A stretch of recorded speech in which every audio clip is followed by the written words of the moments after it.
Mr. Premadasa, let's start with a no confidence vote. At this stage, do you have the numbers? We are in the process of persuading members of parliament to join in and support the motion. So we have commenced the process and we have not concluded as yet. So we are optimistic that we will attain the requisite numbers. 40 MPs from the Rajapaksa camp have crossed over. They are now independents. Will they sit with the opposition and support you in the no confidence vote? As I said before, we are in the process of conducting talks, discussions, exchanges of ideas. Nothing is final as yet, but we are hopeful and we are expecting to achieve the requisite numbers for the no confidence motion to prevail. By the numbers then, what do you need? 113. And how confident are you that you will get that number? Well, as I told you, we are commencing this process with great confidence. But of course, in a political process, you know very well that there are bottlenecks, obstacles, issues that may come about. But I'm cautiously optimistic that we will obtain the numbers, and it all depends on the power to persuade. The power to persuade on our part, and also the power to persuade as far as the constituents and people are concerned. What is your message then, sir, to those who have crossed over and whose votes you are trying to secure? None have crossed over for the moment. They have basically pronounced their stance in being independent. Now we have to achieve the extra mile, and as I said before, we are conducting discussions at various levels, and I'm cautiously optimistic and hopeful that we shall prevail. But isn't it a clear-cut case of the Rajapaksa, let me rephrase that, President Gotabaya Rajapaksa has, when you look at the depth of feeling in the country and at Goldface Green, he's lost all legitimacy to govern? So there is what you can call a mismatch in terms of presidential legitimacy and also the legitimacy of the vast majority that the government possess, which is 2/3, and the ground situation. Of course, the ground situation has been an evolving process and it is on the ascendancy.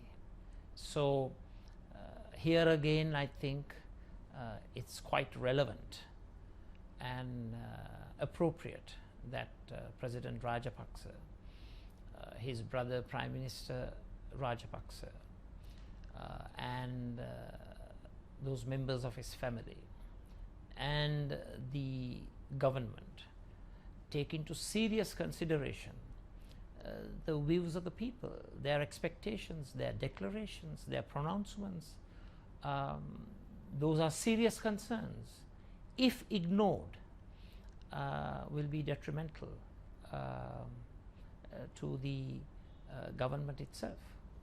In fact, I would say right now what exists is an anarchical society. There's anarchy reigning in the country. There are umpteen number of queues throughout the country. Fuel shortages, gas shortages, gas production institutions have stopped work for a number of days. There is gridlock and there is misgovernance and incompetence reigning in our country, and 22 million people are suffering. What do you make about the new lineup in the cabinet, although the president remains and the prime minister remains? I would say it's a kind of a game of political musical chairs. Just been kind of exchanging ministries, institutions, clothes, just to deceive the people of the country. I just think it's a hoax. It's an excellent drama performance, I must say. Could this political instability and political crisis put the IMF negotiations for a bailout package at risk? I hope not, because irrespective of party politics and political ideology, what is of greatest importance is our national interest. National interest gains supremacy over everything else, and it is in the national interest that Sri Lanka is able to obtain a financial arrangement with the financial institutions in terms of debt standstill, debt moratorium, and also a scheme to achieve greater rankings in terms of international grading institutions such as Fitch, Moody's, Standard & Poor, the ability to enter the international capital markets to obtain refinancing loans, which would solve some of the problems. And we also need bridge financing from our multilateral and bilateral donors such as India, China, Japan, ADB, World Bank, so on and so forth. Do you believe Sri Lanka is running out of cash? Excuse me? Do you believe Sri Lanka is running out of cash? Unfortunately, we are in a very, very precarious financial situation. I don't want to run down my country, Mother Lanka, but the situation is precarious. How much pressure is the opposition under to delay the no confidence vote while the IMF bailout package is finalised? We will work according to the whims and fancies of the people who are out in Gaulleface, the Sri Lankan patriots who are out in the streets demonstrating against the government. We will fully reflect their opinions and their pronouncements. We will not diverge from that at any cost. And if you are successful with a no confidence vote, and if it is in favour of President Gotabaya Rajapaksa stepping down, do you believe that he will respect that wish? I'm not too sure because time has run out for our country. Time has run out for this government, but it continues to ignore the wishes of the people. That is very, very dangerous. That is a very imprudent act. When you are elected, you have to reflect on the voices of the electorate and of the people of the country. And when your time is up, you should not hesitate to go. That's a mark of statesmanship, I believe. I wouldn't hesitate at all. Do you think President Gotabaya Rajapaksa will use executive powers to cling on to power? Well, already he has. Not only the executive powers, the super executive powers which were provided lock, stock and barrel by the 20th Amendment. Unfortunately, there were no demonstrations when such extreme powers were provided to the president, when the president was empowered indiscriminately with superpowers to carry on a kind of a single-minded government, which showed all the signs of an elective dictatorship. At that time, there were no demonstrations, but now we are suffering the consequences of attempts at stifling democracy in our country. Is there any mechanism within the framework of the executive presidency that can overturn the no confidence vote if it goes against the president? Well, for your information, you're talking of one instrument available to us. We have several instruments that are available to us as prescribed by the Constitution. So we will strive to use all those instruments to achieve the end, and we shall try our very best to ensure that democracy is victorious. So aside from the no confidence vote, what other instruments within the Constitution, sir, are at your disposal? Well, the impeachment process is there. Yes. And there are avenues in which we can bring about proposals for abolishing the executive presidency. We are also planning on ensuring that the 20th Amendment to the Constitution is repealed and the 19th Amendment is brought back in a more strengthened form. We are going to call it 19 plus. So there are a variety of approaches that we can take in terms of addressing this issue. Do you believe that you and your party can lead Sri Lanka out of this economic crisis? Certainly, without doubt. Do you believe that you should be Prime Minister and President? Only if the people so decide. Not to be decided by a coterie of few, but those decisions are up to the 22 million people and the voters. They are the electors. Those electors will choose the elected. But with all respect, Mr. Premadasa, many at the Galle-Face protests are deeply dissatisfied with party politics on both sides of the aisle, if you will, and they want to see a younger generation of leaders. Can your party fulfill those aspirations and hopes? It's not necessarily the age that matters in terms of those who govern. It's policy, policy substance, sound policy, policies that are based on fact, evidence, and proven success stories. You see this dissatisfaction or the slogan that all in Parliament should go.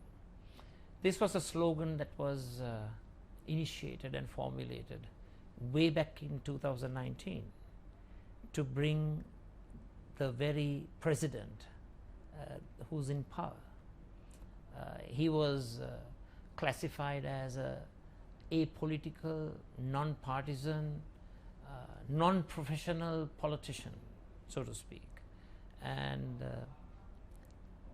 the same slogan is being used by certain people who are disaffected because they voted in this president, and he has been a total and utter abject failure. So what matters is not a person's age or their caste, creed, race, the religion that they believe in.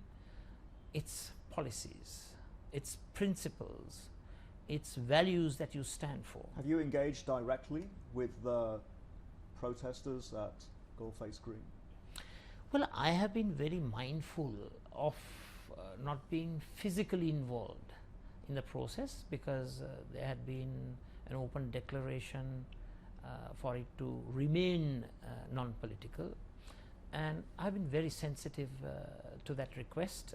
So I have basically gone on a depoliticization approach, but I have individually spoken to several representatives, and to the greatest possible extent there's absolutely not much of a difference in our thinking and in their beliefs.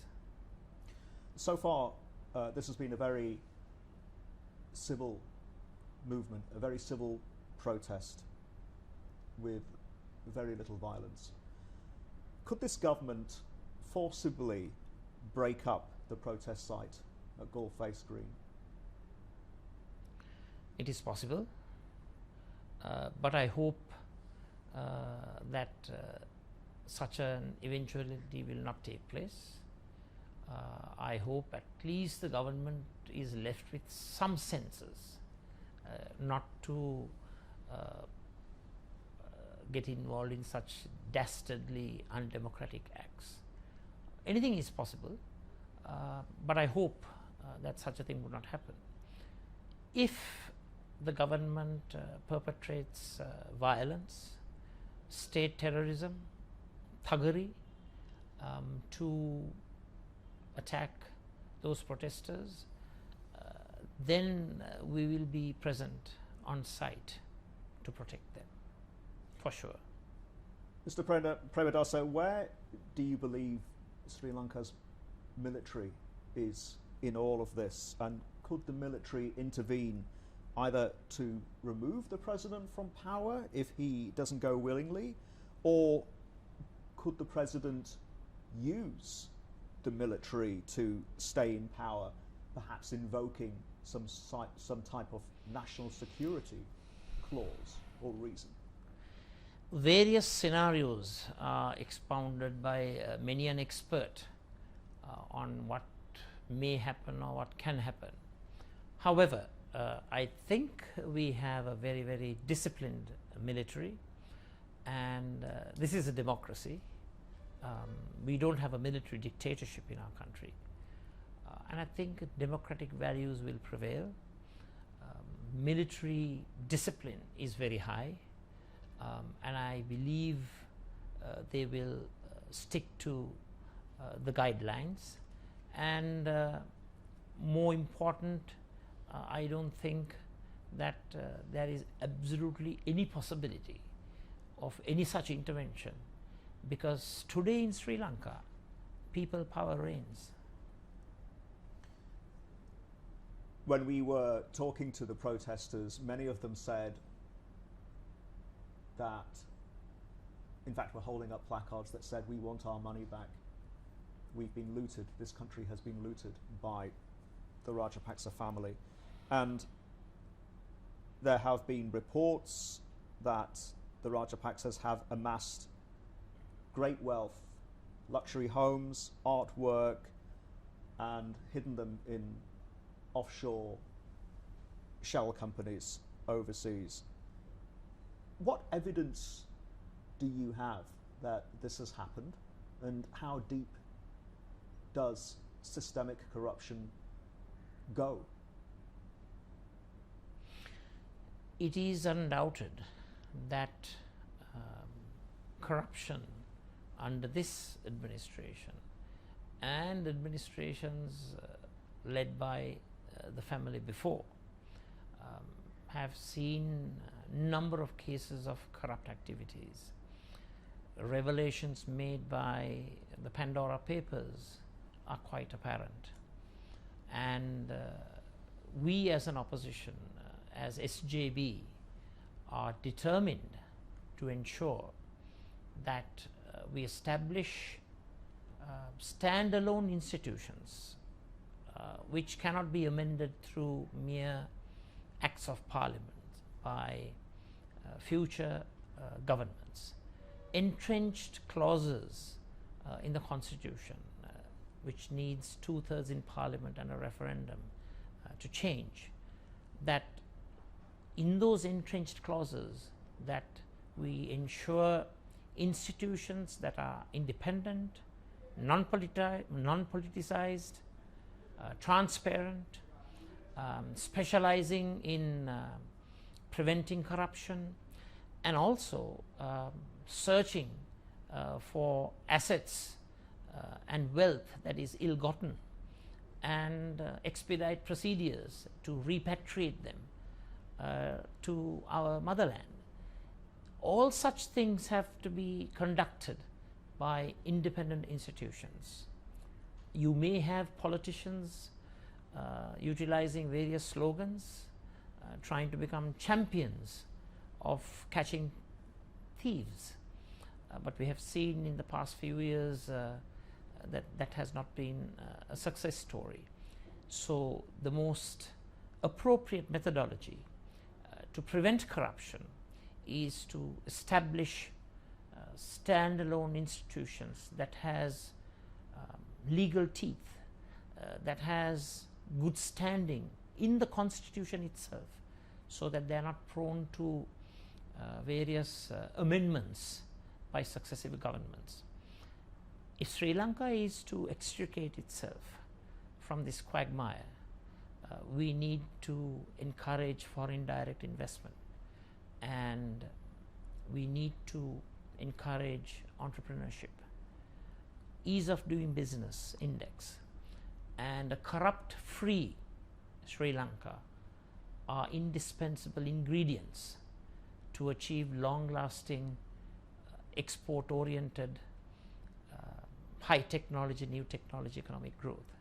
So we are very cognizant of the corrosive role that corruption plays in debilitating a country, and the Rajapaksa administration has committed acts which point towards grave corrupt activity, especially bypassing the regularized tender procedures. Yes. And using unsolicited proposals as a main methodology of providing contracts to one's favorites.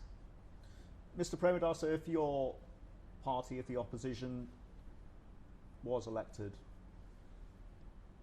into government, would you reevaluate projects like Port City and China's investments in Sri Lanka? We will look at the whole gamut of national development. We will establish techniques which promotes cost-benefit analysis systems in evaluating projects and also relationships. So the cost-benefit analysis system would automatically tell you, with quantitative and qualitative assessments, if the benefits outweigh the costs, we will go ahead with them. And if it is the reverse, we will not tolerate them. So we will embark on a very scientific approach to government. We wouldn't want to name countries. There is no necessity to talk about various projects. Those projects will be evaluated in a very, very balanced, impartial, practical manner. The ultimate barometer being benefit to our motherland. If I was to ask a final question about the governance issue, Mr. Premadasa, former Foreign Minister, I believe it was in 2015, Mangala Samarawira, said that the Rajapaksas could have siphoned off as much as $18 billion. Does that figure sound overstated or within ballpark? Well, it would be unfair of me, without knowing the facts with regard to figures, to comment on the numbers. The popular perception among the vast majority of the country right now is that mass-scale corruption has taken place and had taken place. And what is needed now, the need of the hour, is to ensure that the ill-gotten wealth is brought back to our country and repatriated, to ensure that those scarce resources are used for Sri Lanka to basically come out of this situation, which I did predict several months ago by calling it economic Armageddon. So, my dear Sri Lankans, the apocalyptic situation has arrived, and it has been, this administration has been a cataclysmic disaster. So, economic Armageddon is now for real. But I can assure you that under a SJB administration, we are the opposition, we are the alternative government, an administration with a people's mandate, with a fresh people's mandate. We are not willing to get involved or engage ourselves in political musical chair activities that deceives the people once more. Through a people's mandate, we are willing to bring prosperity for all. Not prosperity to the economic and social elite, balanced, inclusive growth that provides opportunity for all to flourish. And in terms of the exit strategy to hopefully avoid that economic and financial Armageddon for Sri Lanka, this country is heading towards IMF restructuring program number 17 now. Do you think that will be the last one? Well, I hope that these dark days will teach all of us a lesson in history that will not be easily forgotten, and use those lessons to make sure that we embark on significant reforms and restructuring of our systems, so that there would not be any necessity for another or the 18th intervention by IMF.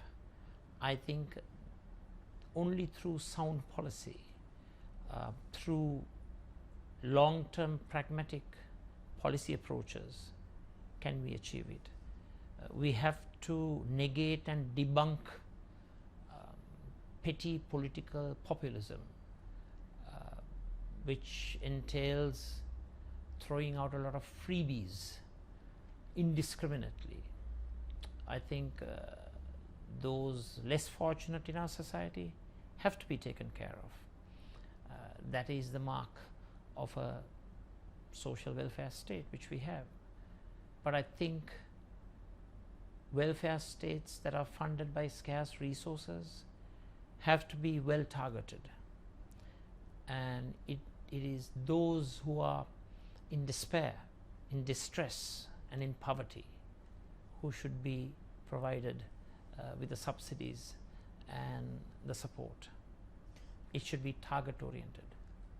Mr. Premadasa, final question. If this does force a reset in Sri Lanka, economically and politically, and if we do see accountability, how important is it that we need to see true accountability, and especially accountability for the country's minority Tamils after the civil war, and accountability for what they see are war crimes committed by the military? In our political language usage, we don't use majority, minority. This is one Sri Lanka, irrespective of race, religion, caste, creed, or any other denomination. I think time has arrived for a closure for this issue, and I believe we can do justice by all. To do so, we have to be open, responsible, accountable, and democratic. We have to do justice by all, and SJB administration has the requisite techniques, capabilities, and we possess the necessary acumen to achieve those national objectives. And this is an opportunity then for true and meaningful and lasting reconciliation, you believe? You see, in the darkest hour right now, everybody is in the streets protesting due to despair, distress, enormous pressures with regard to livelihoods. Mothers have to wait in queues to obtain the requisite milk powder for their kids. The favorite slogan is, daytime you're in queues, nighttime you're in darkness. This economic catastrophe, a man-made catastrophe, engineered by the present president and the administration, has in a way united our country, because irrespective of all these so-called divisions, denominations, all are united in one voice. That is, we need a change in the presidency, change in family politics, change in the way we govern, substantive and substantial change that is for the better. And all are united in this approach. So even in these desperate situations, I have some positiveness that this will provide those long-sighted governors with a unique window of opportunity to act with responsibility and enact all those measures that are necessary to make our society a moral, ethical, value-based society. We are determined to exterminate, if that's the right word, because I want to be very harsh on that, hate speech, racism, discrimination, prejudice, indifferent treatment of citizens of our motherland based on their color, caste, creed, ethnicity, religions that they believe in. We won't stand for that. We will also give due prominence by enacting constitutional legitimacy to a National Security Council, which will take a broad-based, overarching approach to national security. National security does not mean just military security or politico-military security. Education, health, economy, development, technological innovation, there are several facets to national security.